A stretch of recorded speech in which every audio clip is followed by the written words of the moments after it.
નિયમદે આજે આપણે પૂજ્ય શ્રી જગદગુરુવાદી શંકરાચાર્ય વિશે જોઈએ.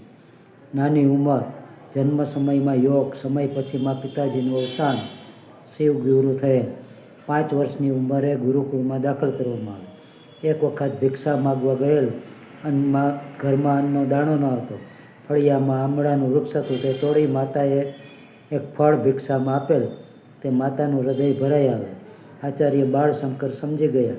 તે જ વખતે કનકધારા સ્ત્રોત્ર બોલે છે અને તે વૃક્ષના તમામ આમ્રફળ સોનાના બની ગયા. 8 વર્ષની ઉંમરે ગુરુજીની શોધમાં નીકળ્યા.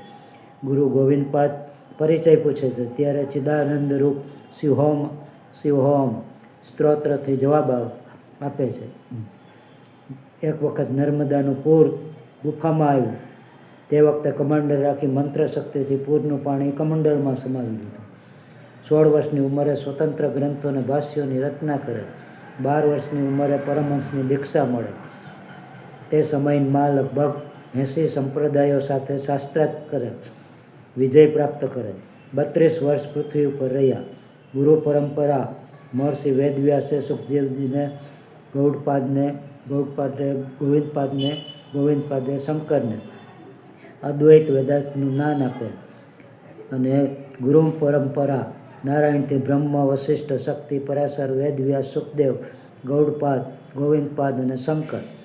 આચાર્ય શંકરના સંબંધમાં વૈદિક વિદ્વાનોમાં એક પ્રસિદ્ધ શ્લોક છે: અષ્ટવર્ષે ચતુર્વેદી, ષોડશે સર્વભાષ્ય કૃત, ચતુર્વિશે દિગ્વિજયી, દ્રાત્રિશે મુનિરભ્ય ગાતું. 8 વર્ષે તમામ વેદનું જ્ઞાન પ્રાપ્ત કરેલ. 16 વર્ષે વેદાંગનું ભાષ્ય લખેલ. 24 વર્ષે વેદ વિરોધીને હરાવી દિગ્વિજય પ્રાપ્ત કરેલ. 32મા વર્ષે વૈદિક ધર્મની સ્થાપના કરી. ચારેય દિશામાં આપણે જોઈએ છે ને, ભારતના 4 મઠ, એમાં એક દ્વારિકા મઠ પણ છે. વૈદિક ધર્મના રક્ષણ હેતુ મઠોની સ્થાપના. આવા આદિ શંકરાચાર્યને વંદન. જય સનાતન ધર્મ.